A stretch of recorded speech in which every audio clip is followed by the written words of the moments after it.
Hello guys, welcome back to another video of Techavro. Hope you guys having a nice day. In this video I'm going to show you how can you transfer pics from iPhone to computer. So guys, it's a very easy process. In this video I'm going to use a website.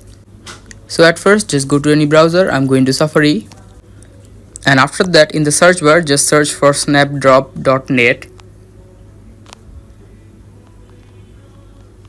and click on the search icon.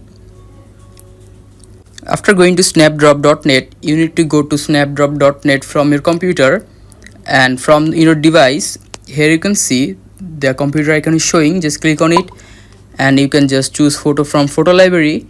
I'm going to click photo library.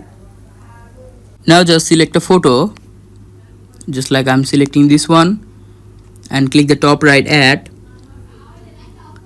Here you can see the transfer has been completed. Now you can just download it from computer.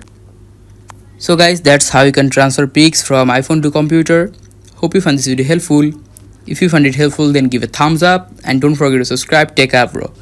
Thank you very much for watching the video.